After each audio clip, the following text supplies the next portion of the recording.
मंडळी, आपल्या शहरांच्या गरजा आणि महापालिकेची कामगिरी यात किती तफावत असावी याचं उदाहरण पाहायचं असेल तर नाशिकमध्ये जाणं हे गरजेचंच आहे. तिथली वाहतूक बेटं ही सध्या मोठी समस्या ठरतात. पण जिथं खरंच गरज आहे तिथं वाहतूक बेटं नाही आहेत आणि जिथं वाहतूक बेटं आहेत तिथं तर एक तर आकाराने ती खूप मोठी आहेत किंवा त्यांची गरजच नाही आहे. नाशिक महापालिकेच्या ढिसाळ, बेफाम आणि रामभरोसे कामगाराचा नमुने पाहूया खास रिपोर्ट.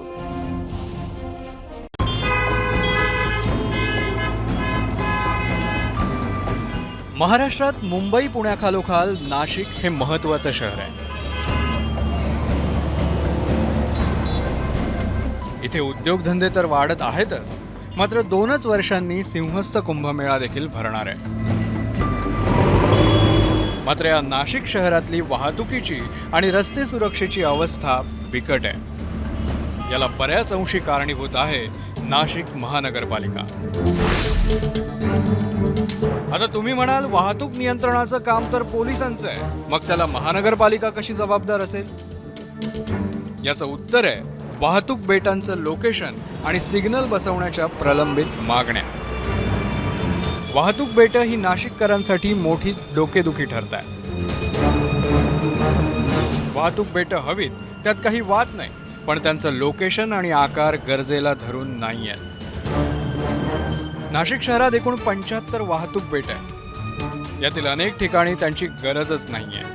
ही बेटं CSR फंडातून उभारण्यात आली असली तरी त्यांचं लोकेशन महापालिकेनं ठरवणं अपेक्षित आहे. मात्र अनेक ठिकाणी CSR फंड देणाऱ्या कंपन्यांनीच लोकेशन ठरवलं आणि वाहतूक बेटं उभारून मोकळे झाले.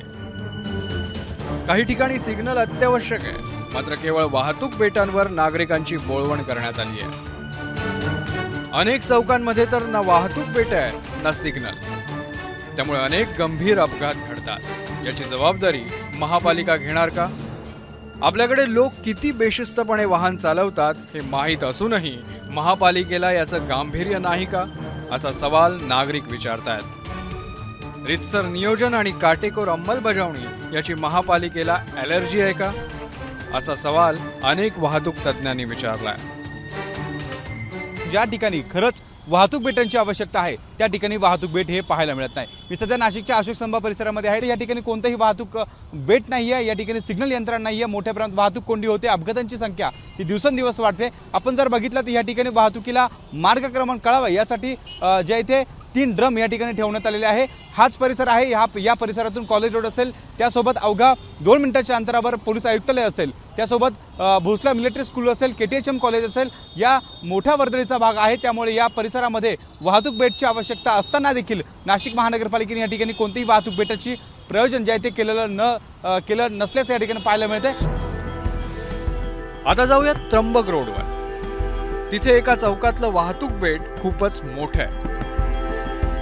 त्याचा आकार कमी केला पाहिजे, तसंच सिग्नल बसवले पाहिजेत. काही नागरिक तर उड्डाण पुलाची देखील मागणी करतायत, पण तसं काहीही झालेलं नाही.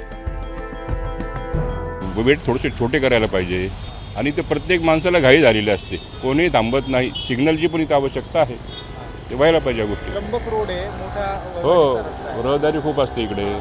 तिकडे लोकवस्ती जास्त आहे, त्यामुळे ते ब्रिज होणं पण गरजेचं आहे. हे काही आहेत आता मान्य लोकांच्याच आहेत, पण ते व्हायला पाहिजे. छोटे मोठे अपघात होतात रोज काही ना काही होतं. रोज काही ना काही होतच राहतं. इथे छोटे मोठे अपघात होतच राहतात, ते आम्ही बघतो तिथे. रोज ॲक्सिडेंट होतं आहे. शिस्तनी पोलिस साईडला थांबता, मध्ये थांबत नाही, झाडाच्या मागे लपून थांबता, गाड्या पकडता, नुकसान ॲक्सिडेंट होता. लहान मुलांना जायला, ट्रॅफिकला जायला त्रास होतो. सिग्नल राऊंड मूड कमी करा, सिग्नल लावा. इथे ट्रॅफिक पोलीस थांबले पाहिजे कंटिन्यू. इथे कुणीच थांबत नाही, फक्त पावत्या फाडता, लपून झाडाच्या मागून पैसे घेत आणि सोडता लोकांनी. कारण का इथे खूप मोठ्या प्रमाणावर व्यापारी वर्ग आहे आणि या व्यापारी वर्गाची खूप मोठी समस्या हीच आहे की त्यांचे धंदे हळूहळू कमी होतात. याचं सगळ्यात मोठं कारण वाहतुकीमुळे आणि रहदारीमुळे लोक त्यांच्या दुकानांपर्यंत येऊ शकत नाही. तर याच्यासाठी या यशवंत मंडईच्या जागेवरती निर्धारित आहे, पण अजूनही त्याला कुठं हात लागलेला आम्हाला काही दिसत नाही. नाशिक वाहतूक पोलिसांनी महापालिकेकडे एकूण 27 ठिकाणी ट्रॅफिक सिग्नलची मागणी केली आहे, मात्र त्यावर अजूनही निर्णय झालेला नाही. येत्या 2 वर्षात सिंहस्थ कुंभमेळा होणार आहे, तेव्हा पोलीस यंत्रणेवर मोठा ताण येणार आहे. त्या अनुषंगानं आत्ताच जर सगळीकडे सिग्नल बसवले तर ऐन कुंभमेळ्यात घाई होणार नाही. मात्र आपल्या महापालिकांचा कारभार इतका झटपट असता तर अजून काय हवं होतं? त्यामुळे नाशिक महापालिकेनं सध्या वाहतूक बेटांचा सर्वे हाती घेतलाय. तो पूर्ण झाल्यावरच बदल केले जाणार आहेत.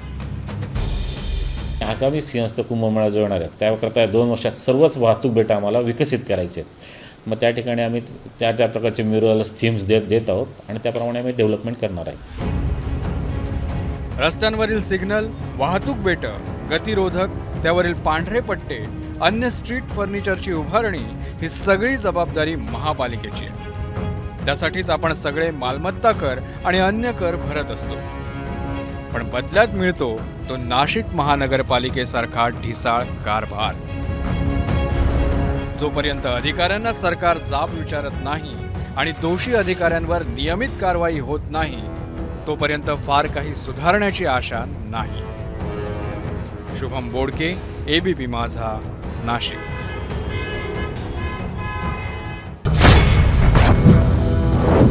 बातम्यांच्या विश्वातला सगळ्यात मोठा मंच.